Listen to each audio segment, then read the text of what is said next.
오늘은 이제 신명기 1장을 들어가는 게 아니라 신명기를 좀 개관을 하려고 합니다. 그래서 신명기 앞으로 말씀을 들을 때 이런 방향성을 가지고 좀 말씀을 들을 수 있으면 좋겠다 하는 내용을 한번 나눠보려고 하는데요.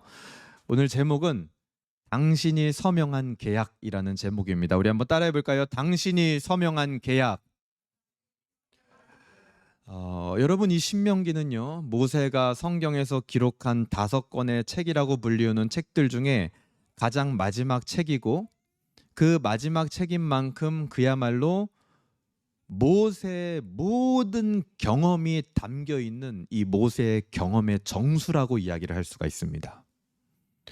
모세와 이스라엘이 직접 광야의 모든 세월을 다 겪어보고 그 경험을 이제는 가나안 땅에 들어가는 후대에 전해주고 있는 말씀이 이 신명기입니다. 그러니까 한 사람의 인생을 다 바쳐서 경험한 그 인생의 이야기, 얼마나 소중합니까? 그렇죠? 나이 많은 모세가 이제 이스라엘의 2세대에게 줄 수 있는 어떻게 보면 최고의 선물, 그리고 최후의 선물이라고도 할 수 있겠죠. 현대사회는 나이 들어감을 부정적으로 받아들이는 경향이 있는 것 같습니다. 여러분, 나이가 든다 하면 가장 먼저 생각나는 게 어떤 이미지세요? 여러분들 안에? 주름이 지고, 또 시력도 안 좋아지고, 이빨도 안 좋아지고, 체력도 약해지고, 약간 피부에도 노화가 오고 늘어나고, 또 냄새가 나고 하는 그런 이미지들이 우리 안에 가장 먼저 떠오르는 것을 부정할 수 없을 것 같습니다. 그러니까 우리도 어느새 나이가 든다라는 것을 어떻게 이해하고 있는 거예요? 외면적으로만 받아들이는 경향성이 우리 안에 있다라는 거죠. 외면적인 것으로만. 사실 나이가 든다라는 것은 성경에 의하면 이렇게 이야기합니다. 지혜가 축적되는 것이다. 성경은 절대 나이 든다라는 것을 외면적인 것으로 치부해버리지 않아요. 나이 든다라는 것을 반드시 지혜가 축적된다 이렇게 이야기를 합니다. 그리고 그렇게 축적된 지혜는요, 감히 돈으로는 살 수 없는 것들입니다.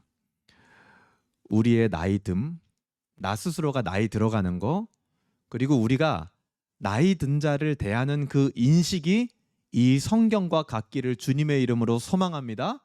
나이 든 자를 그냥 세상이 말하듯 꼰대로 치부해버리는 게 아니라 그 안에 축적된 지혜를 발견해낼 줄 아는 사람, 그것을 발견해내는 다음 세대에 소망이 있는 겁니다. 우리가 신명기 설교를 이제 앞으로 오랜 기간 접하게 될 텐데요. 그 설교 하나하나를 접할 때마다 모세 안에 쌓여진 그 지혜와 경험을 발견할 수 있기를 바랍니다. 모세의 하나님은 도대체 어떤 분이셨을까? 광야에서 이스라엘이 만난 하나님은 도대체 어떤 분이었을까? 모세가 만난 하나님의 은혜는 도대체 무엇이길래 그는 자신의 인생의 말년 40년을 광야에서 쏟을 수 있었을까? 그가 만난 하나님의 은혜는 도대체 뭐길래 막판에 가나안 땅에 들어가지 못한다라고 얘기를 했는데도 그거를 그냥 수긍할 수 있었을까? 놀랍죠. 그렇게 모세가 만난 하나님과 하나님의 은혜를 우리도 만나고 결국에 우리가 해야 될 일은 뭐냐면 그 모세를 밟고 올라서서 신앙의 거인의 어깨에서 세상을 바라보고 나의 신앙과 인생을 조망해야 되는 겁니다. 그런 은혜가 있기를, 그런 신명기와 함께하는 하반기가 되기를 여러분 기대하실 수 있으면 좋겠습니다. 오늘 이제 신명기를 개관을 하려고 하는데요. 여러분, 신명기 책 제목 무슨 뜻인지 아십니까? 성경 강좌를 여러 번 들으신 분들은 아마 대답하실 수 있는 분들도 있을 것 같은데요. 신명기는 그 책 이름부터가 좀 독특합니다. 신명기. 이게 무슨 뜻이에요? 히브리어로 보면 책 제목에 해당하는 첫 구절이 이렇게 돼 있어요. 엘레 하데바림 이렇게 돼 있습니다. 엘레 핫디바림 이렇게 돼 있는데 별 대단한 뜻이 아니에요. 그냥 이것들은 말씀이다 이렇게 돼 있어요. 단촐하게. 그러니까 이게 책 제목이 될 수 있을까요? 아니요. 책 제목이 되기에는 좀 그 역할을 잘 못하는 것 같습니다. 그래서 후대에 이 성경을 연구하는 사람들이 이 구약의 언어 히브리어로 돼 있는 신명기를 신약의 언어 헬라어로 번역을 하면서 붙인 책 제목이 있어요. 그게 뭐냐? 신명기의 영어 제목인 듀터로노미라는 그 제목의 어원이 되는 겁니다. 여러분, 듀터로노미 이렇게 영어로 신명기 책 제목이 지어져 있는데요. 그게 무슨 뜻입니까? 이 듀터라는 말은, 그러니까 듀터와 노미, 이게 두 개가 합쳐져 있는 건데요. 듀터라는 말은 세컨드, 두 번째라는 뜻입니다. 그리고 노미, 이게 붙으면요, 보통 어떤 단어랑 같이 쓰이는데 그게 딱 붙으면 무슨 학, 무슨 법, 뭐 예를 들어서 경제학, 철학 있잖아요. 그럴 때 뒤에 노미 이게 붙는 거예요. 예를 들면은 경제를 뜻하는 영어 단어가 뭐죠? 이코노미, 노미가 뒤에 붙어 있죠. 듀터로 노미, 똑같은 겁니다. 그래서 이 듀터로노미, 이것을 글자 그대로 해석을 해보면 두 번째 법, 이런 뜻이에요. 두 번째 주어진 법. 그럼 이스라엘에게 두 번째 법이라면 첫 번째 법은 뭘까요? 십계명이라도 할 수 있겠고, 또 레위기라고도 할 수 있을 겁니다. 크게 말하면 하나님이 주신 거룩한 백성의 삶의 기준이었던 율법을 말하는 거죠. 율법. 성경으로 치면은 출애굽기나 레위기에 나온 내용들입니다. 그것을 두 번째로 다시 한번 기록한 거, 그게 신명기, 듀터로노미. 그래서 우리말로도 이 신명기가요, 한자어잖아요. 신자가 되풀이할 신, 그리고 명령할 명, 그러니까 명령을 되풀이해서 다시 기록했다, 이런 뜻으로 책 제목을 우리 신앙의 선배들이 붙여놓은 겁니다. 이제 가나안을 들어가기를 앞둔 출애굽 2세대와 3세대에게 하나님의 율법을 다시 한번 확장하고 설명을 추가해서 전달하는 겁니다. 왜 그럴까요? 이들은 광야의 시절을 모르거든요. 어떤 상황에서 이 율법을 수여받았는지 그것에 대한 경험이 없어요. 이들은 그 율법 수여에 대한 감격과 생동감이 없습니다. 그래서 모세가 그 젊은 세대들이 알아들을 수 있는 언어로 율법을 재구성해서 확장하고 보완해서 설명을 하고 있는 게 뭐냐? 신명기인 거예요. 그러니까 이 모세라는 사람은 나이가 많았지만 굉장히 제가 봤을 때는 센스 있었던 사람이었던 것 같다. 왜냐하면 여러분, 나중에 여러분이 나이 한 80 정도 먹어가지고, 모세가 이때 거의 120 가까웠는데 지금 갓 태어난 30살 된 40살 된 젊은 세대한테 그들의 언어로 뭔가를 설명한다라는 거, 그거 쉬운 일 아니란 말이에요. 여러분, 나중에 한 80만 돼도 40살 된 사람이랑도 안 통할걸요? 그렇죠? 저도 지금 40밖에 안 됐지만 10살인 아이들하고 벌써 안 통하거든요. 제가 뭐 얘기하면 그거 아니라고 하거든요. 그런 식으로 분위기 끌어올리는 거 아니야? 막 이렇게 저를 가르쳐 주거든요. 그게 쉬운 일이 아니에요. 근데 모세는 그들의 언어로 바꿔서 율법을 다시 설명해 줍니다. 이거 굉장히 실력이 있었던 사람인 거죠. 뛰어난 사람인 겁니다. 이 신명기가 주어졌던 당시 상황이 어땠냐면 이랬어요. 열왕기상 6장 1절에 보면 솔로몬이 성전을 건축할 때가 솔로몬이 왕이 된 지 4년째 해에 성전을 건축했다라고 기록을 하고 있습니다. 솔로몬이 왕으로 즉위를 한 게 BC 967년이에요. 숫자나 연대에 약한 분들이 있는데 집중해서 한번 들어보세요. 솔로몬이 왕이 된 게 언제? BC 967년. 그리고 성경에 뭐라고 돼 있냐면 솔로몬이 왕이 된 때로부터 480년 전에 출애굽을 했다라고 기록이 돼 있어요. 그러면 출애굽이 언제 한 거냐면 BC 1447년에 한 겁니다. 언제요? 출애굽한 게 BC 1447년. 그리고 나서 광야에서 40년 세월 보냈잖아요. 그러면 이 신명기 가나안 땅 들어가기 바로 직전에 연대는 언제였을까요? BC 1400, 아까 47년에 출애굽했으니까 지금은 BC 1407년이 되는 겁니다. 40년을 빼서. 자, 이 1407년이 되던 해에 세계의 흐름이 어땠을까? 이 중동에서는 지금 모세가 이스라엘 백성들을 이끌고 가나안 땅 들어가기 직전이에요. 그렇죠? 다른 데서는 무슨 일이 벌어지고 있었을까요? 우리 대한민국 땅에서는 어떤 일이 벌어지고 있었을까요? 이때 우리나라는 고조선에 해당하는 시기였습니다. 고조선. 중국, 유럽, 근동 지역 모두 청동 무기가 개발되던 시기예요. 그래서 그 무기를 들고 그 강력한 무기를 바탕으로 해서 이전에는 부족들끼리만 같이 모여서 살았거든요.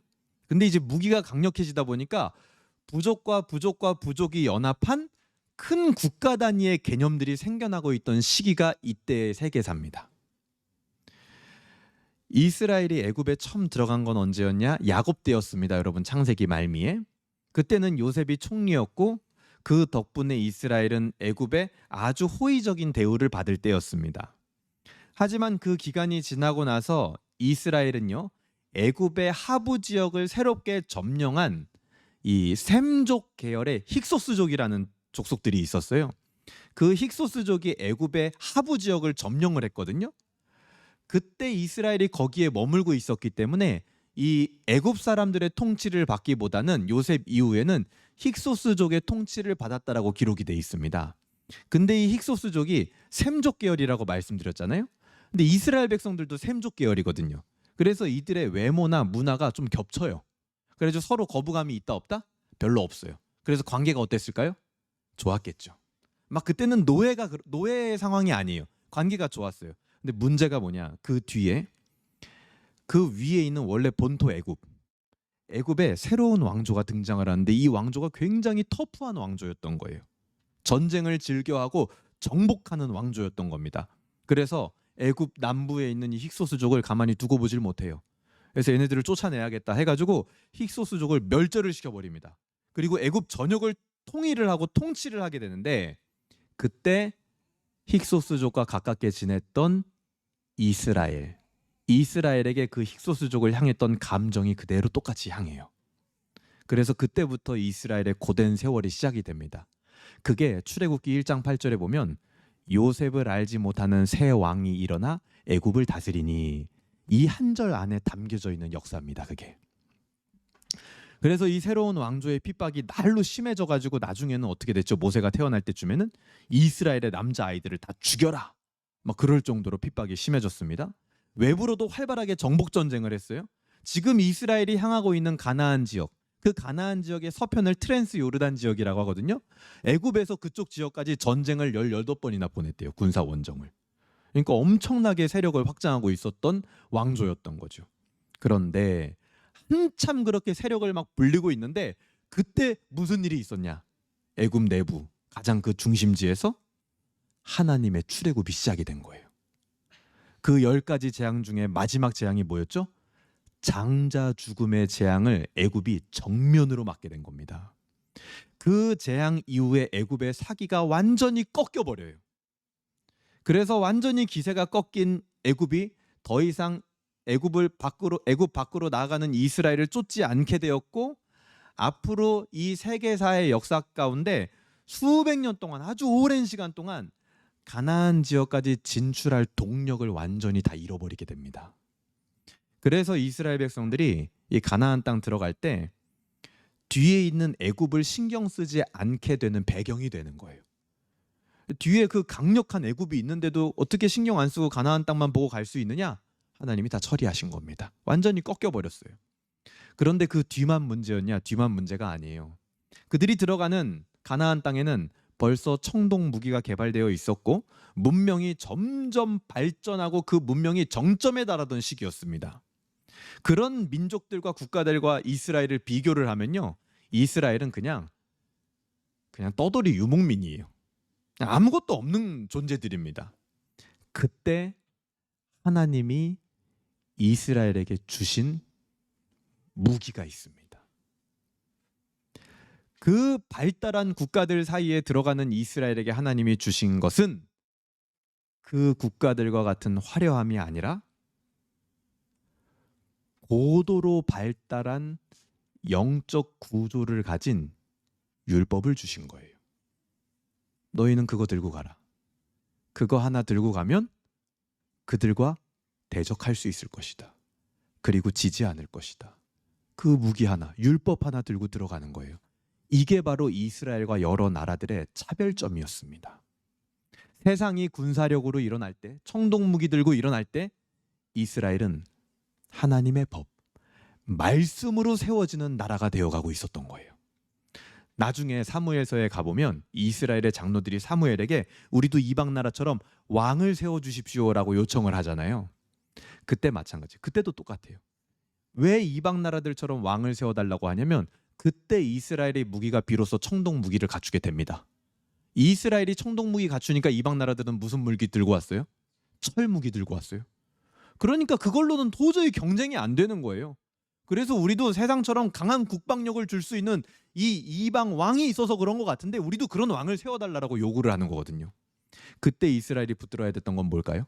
이 가나안 땅 들어갈 때 자기들이 어떻게 나라가 될 수 있었는지, 어떻게 국가가 될 수 있었는지, 자기들의 무기가 뭐였는지를 기억해야 되는 거예요. 뭘로 나라가 됐다고요? 율법.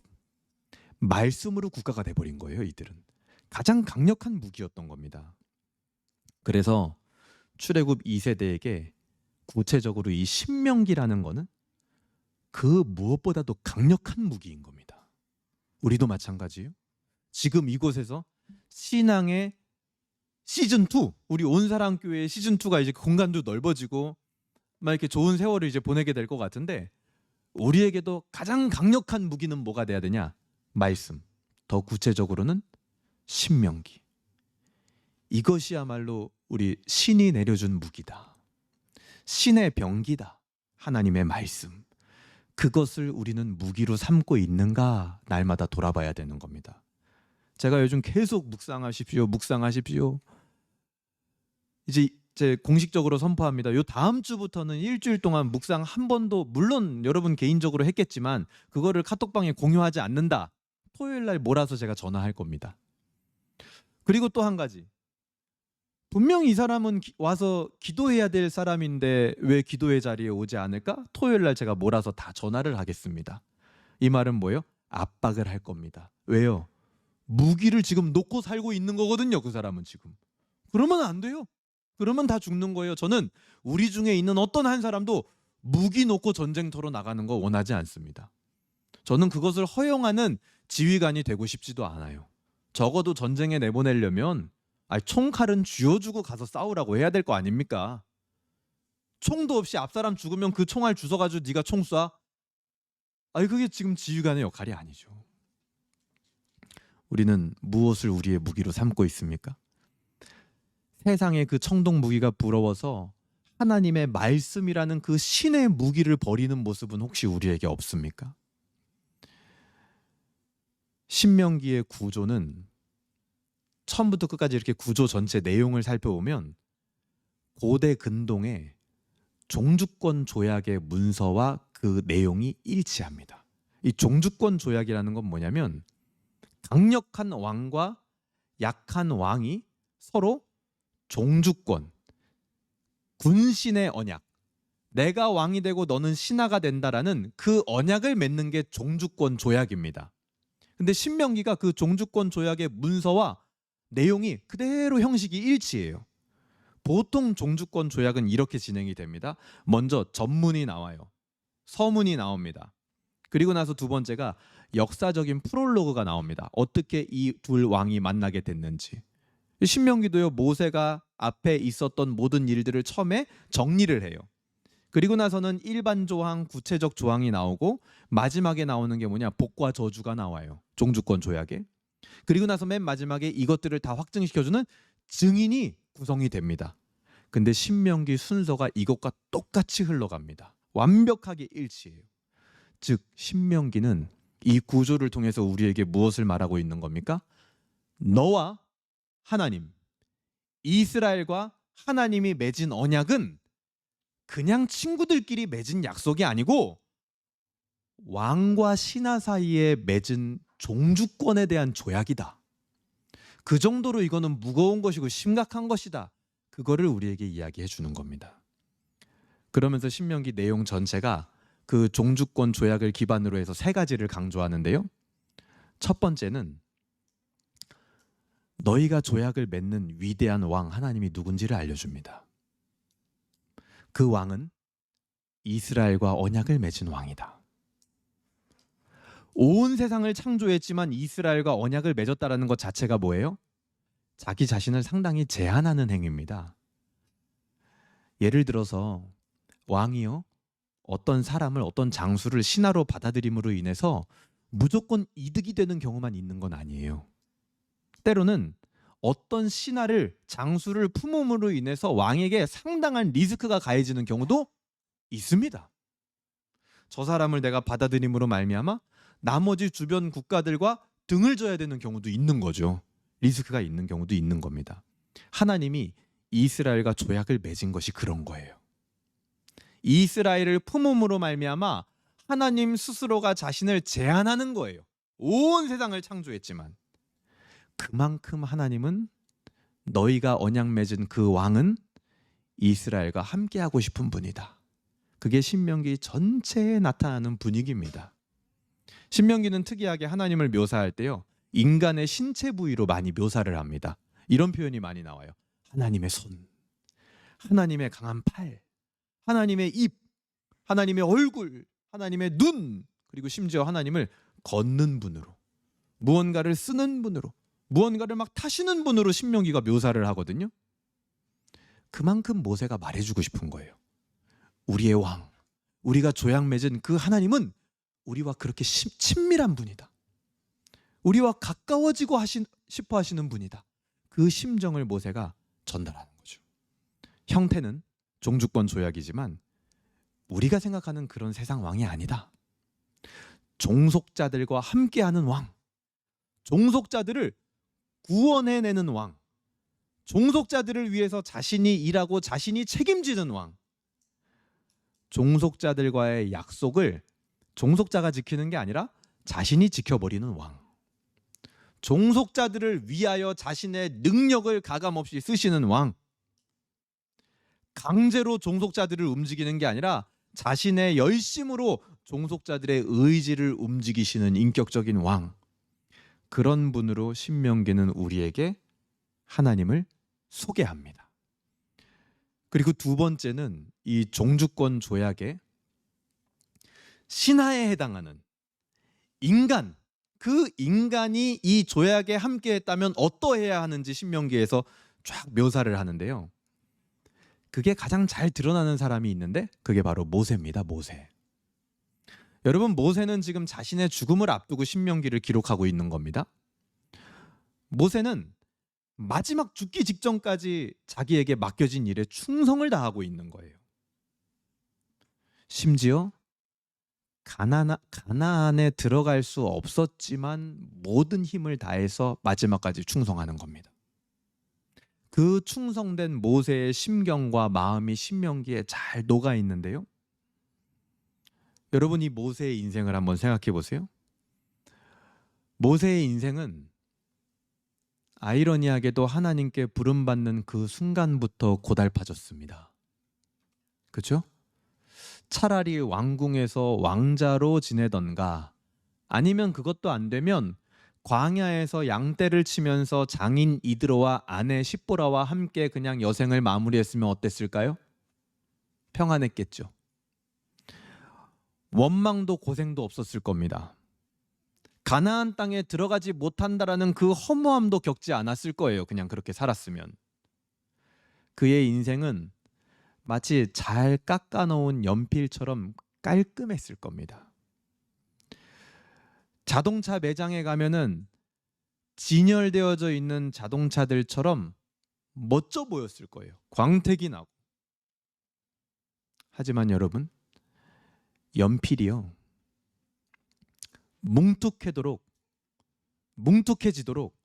쓰여보지 못한다면, 차가 바퀴가 닳도록 달려보지도 못한다면 자신의 진짜 값어치를 평생 느껴보지 못할 겁니다.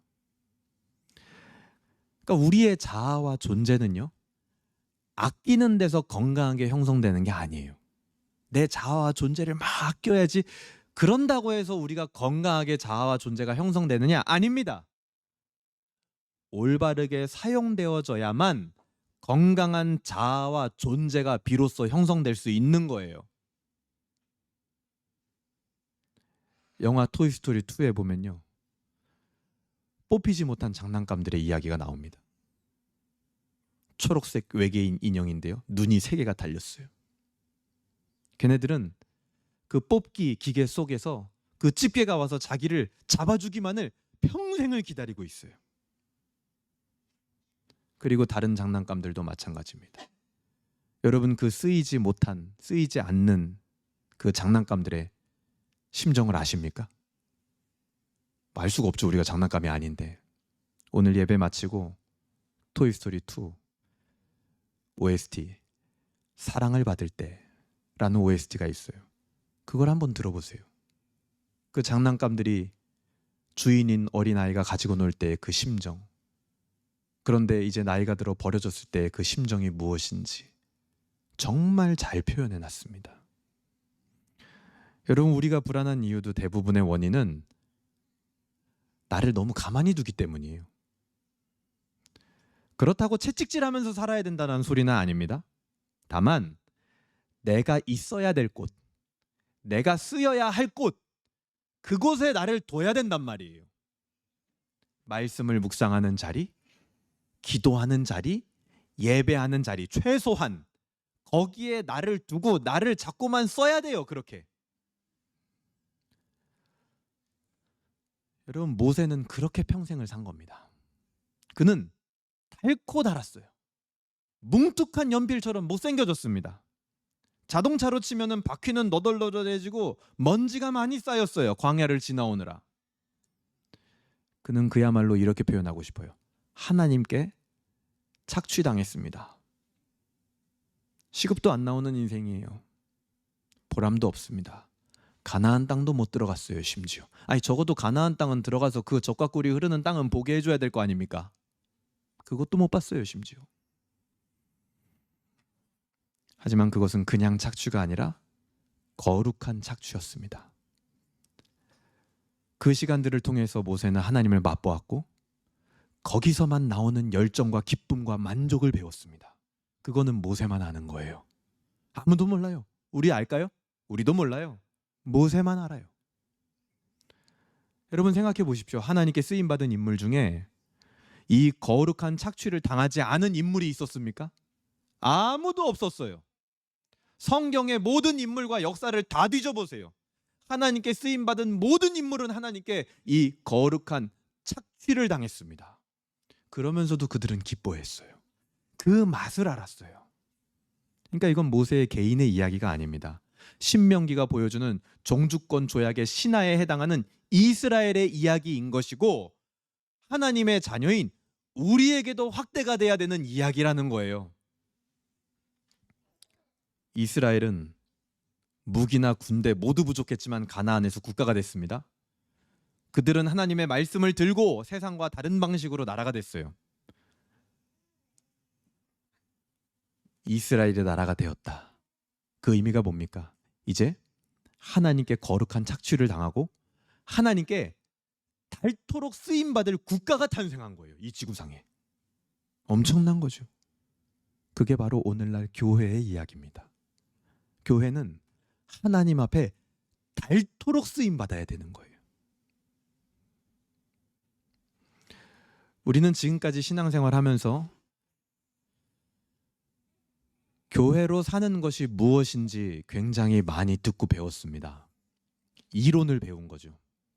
그런데 그런 화려한 이론과는 달리 우리의 삶은 교회가 되는 것이 무엇인지 잘 모르는 것 같습니다. 여러분 어떻습니까? 내가 진짜 교회가 되기 위하여 몸부림 쳐본 적이 있으십니까? 내가 배웠던 들었던 그 이론들을 내 삶에서 살아내어 정말 교회가 되기 위하여 하나님께 거룩한 착취로 내 인생을 내어드리는 그 길이 있다라는 걸 여러분 알고 계십니까? 여러분, 그렇게 교회가 되어야 할 사람이 교회가 되지 않으면요, 뭐가 느껴질까요? 그 신앙생활을 아무리 오래 해도 그 끝에는요, 오히려 지치고 공허하고 무의미함을 느끼게 돼 있습니다. 왜요? 교회가 되어야 되는 사람이 여전히 이론에 머물고 있으니 지금 신앙생활이 허무하고 허탈하고 지치고 공허함밖에 있을 수가 없는 거예요. 여러분은 교회가 되어야 됩니다. 교회가 무엇인지에 대해서 이제 계속 알아야 되는 시간이 아니라 교회가 되기 위하여 부른 사람들인 거예요.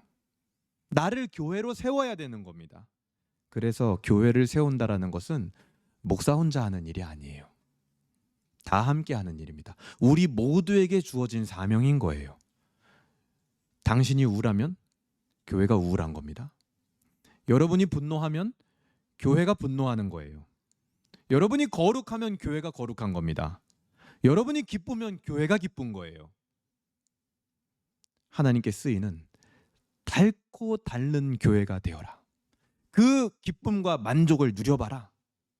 그것이 그리스도인이 자신의 존재를 생생하게 확인하는 유일한 길이다. 그것이 종주권 조약의 신하, 인간에 해당하는 자의 모습이 되어야 된다라고 신명기는 처음부터 끝까지 가득 채워 이야기를 합니다. 신명기가 마지막 세 번째로 강조하는 것은 이 종주권 조약에서 위대한 왕을 소개했습니다. 그리고 그 왕과 조약 맺는 신하를 소개했습니다. 인간을 소개했어요. 이 둘의 관계의 기초가 무엇인지 마지막으로 소개를 합니다. 하나님의 언약을 이어받는 이스라엘의 2세대에게 1세대의 언약이 갱신될 때 가장 크게 바뀐 단어가 있습니다.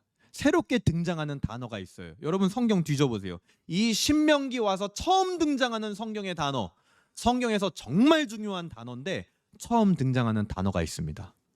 그게 뭐냐? 바로 사랑이라는 단어예요. 사랑. 이 전까지 하나님은 이스라엘에게 어떻게 소개가 됐냐면 충성과 복종의 대상이었습니다. 그렇게 소개가 됐어요. 그러나 신명기에서 모세는 이 종주권 조약을 통해서 하나님을 충성과 복종의 대상으로 소개하는 게 아니라 사랑해야 될 대상이다. 엄청나게 파격적인 방식으로 하나님을 소개하고 관계를 소개하고 있는 거예요. 그동안 신이라고 하면은 이스라엘 백성들에게도 마찬가지, 애굽 사람들에게도 마찬가지. 우리 인간이 복종해야 될 존재이지, 위대하고 감히 우리는 쳐다도 보지 못하는 존재이지, 사랑? 신을 무슨 어떻게 사랑해? 그런 개념이었단 말이에요. 근데 모세가 이야기하는 거예요. 하나님은 그런 충성과 복종의 존재만이 아니라 사랑의 관계가 되길 원한다. 사랑해야 될 분이시다. 그런데 이 사랑이요, 엄청나게 무서운 사랑이에요. 상당히 배타적이고 독점적인 사랑입니다. 마치 부부관계처럼. 그 부부관계 사이에 아무도 들어올 수 없는 것처럼 배타적이고 독점적인 관계의 사랑인 거예요.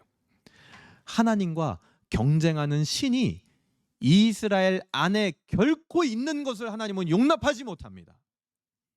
여러분들 안에 하나님 외에 다른 우상, 다른 신이 될 만한 것이 있는 걸 하나님은요 참지 못해요. 다른 신들과 하나님을 동일선상에 놓는 것 자체가 하나님에게는 굴욕이고 수치입니다. 이 세상의 것들을 하나님과 동일선상에 놓는다? 굴욕이고 수치예요. 단적으로 그것이 어떻게 드러납니까? 예배하는 시간, 기도하는 시간, 말씀을 보는 시간, 그것과 다른 것을 동일선상에 놓는다? 하나님은 못 참아요, 그거를. 굴욕입니다, 하나님에게는. 하나님과 이스라엘의 관계는 굴욕적이고 굴복적인 세상의 종주과와 같은 그런 충성의 관계가 아닙니다. 사랑의 충성이고, 사랑의 헌신이고, 사랑의 복종이고, 사랑의 포로가 되는 거예요. 사랑의 의무와 권리를 갖는 겁니다. 사랑만이 그 뒤에 붙는 모든 행동들의 내적 동기가 돼야 되는 거예요. 그것이 하나님과 이스라엘이 맺은 언약, 종주권 조약입니다. 여러분 어떻습니까? 여러분은 하나님과 그 조약을 맺은 사람으로서 살아가고 계십니까?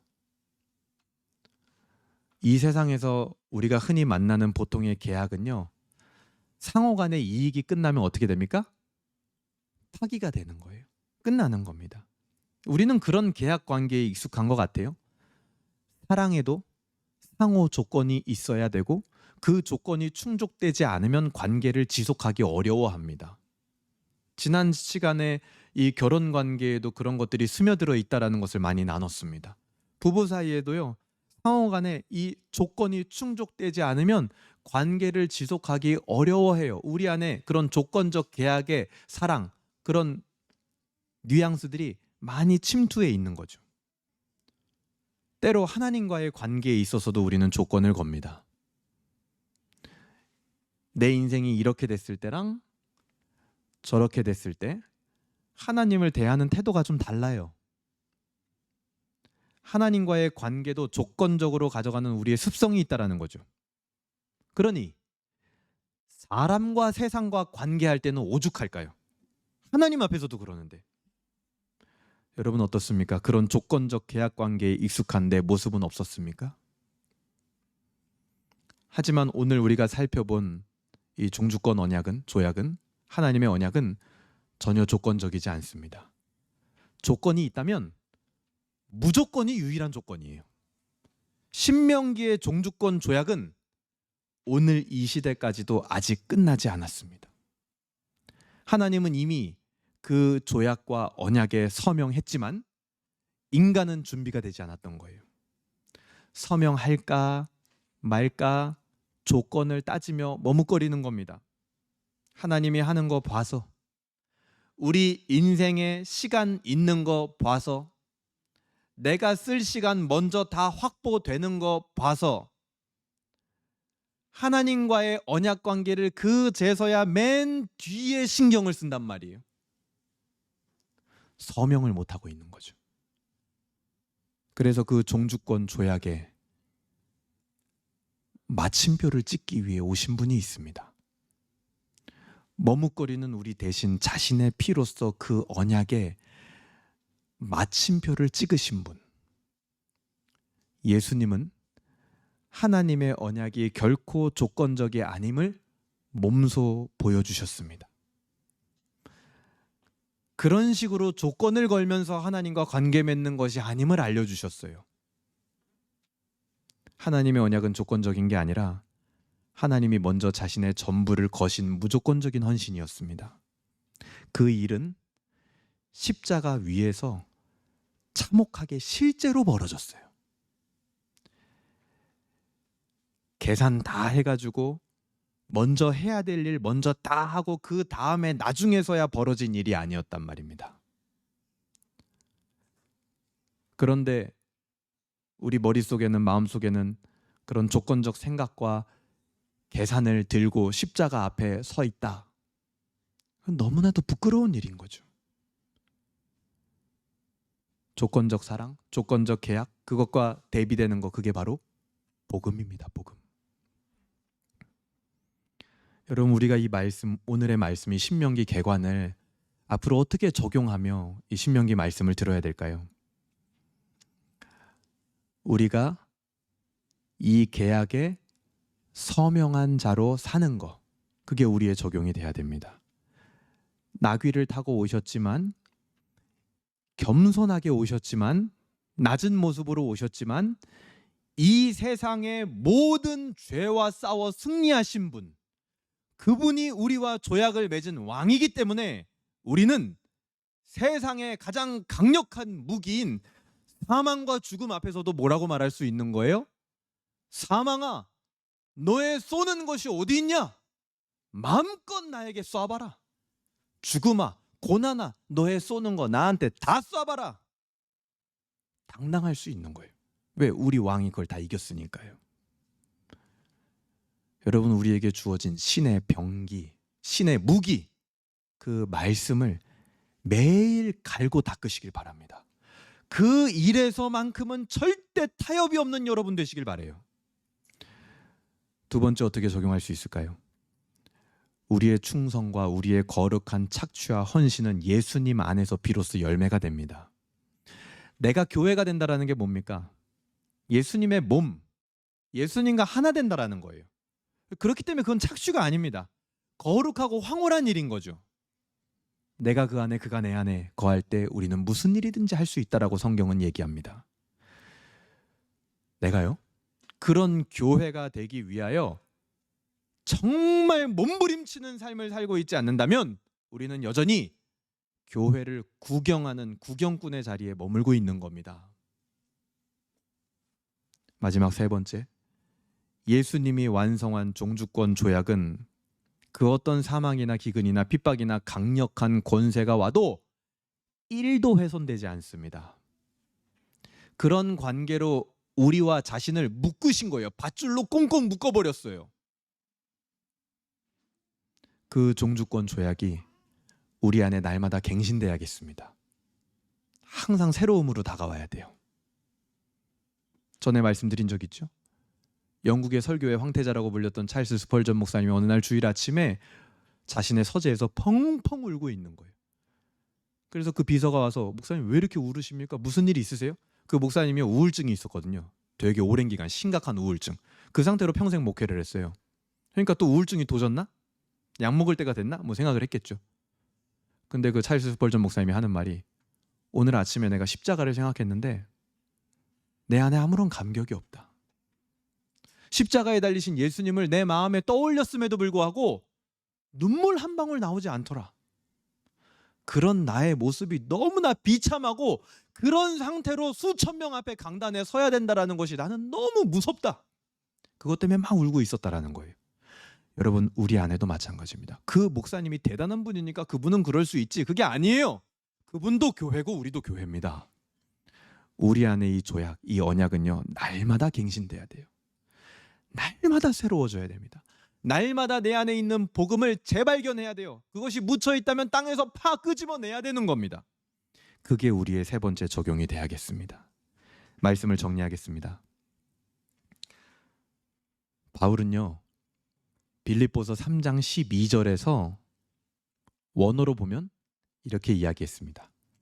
내가 그리스도께 체포되었기 때문에 이제 나를 체포하신 그분의 목적을 이해하기 위하여 나는 달려간다. 바울은요, 그리스도가 자신을 납치했다라고 표현을 해요. 재밌죠? taken. 나를 납치했다. 체포했다. 죄인 중에 괴수였던 나를 납치하신 분이 예수님이다. 죄인 중에 가장 극악무도한 죄인이었던 괴수였던 나를 체포하신 분이 바로 그리스도 예수시다. 그분이 도대체 날 왜 납치하고 날 왜 체포했을까? 그 뜻을 알기 위하여 자기 인생을 달려가겠다라고 고백하는 거예요. 여러분 모두 주님께 납치된 자들입니다. 주님께 체포된 자들입니다. 거룩한 나라를 위하여, 하나님과 그 영원한 언약을 위하여 이 세상에서요 가장 거룩한 경찰이 와서 가장 무서운 반역자였던 여러분들의 덜미를 잡고 거룩한 구속의 상태가 되시게 한 거예요. 여러분, 우리 교회도 그렇게 체포된, 그렇게 주님께 납치된 교회가 되기를 주님의 이름으로 저는 간절히 소망합니다. 우리 모두의 인생이 그렇게 뭉툭한 연필같이 아름답게 달아가는 인생 되기를 소망합니다. 그렇게 쓰이기 위하여 이 위대하고 거룩한 신명기, 종주권 조약을 강력하게 붙드는 한 주, 그리고 우리의 하반기가 되기를 주님의 이름으로 소망합니다.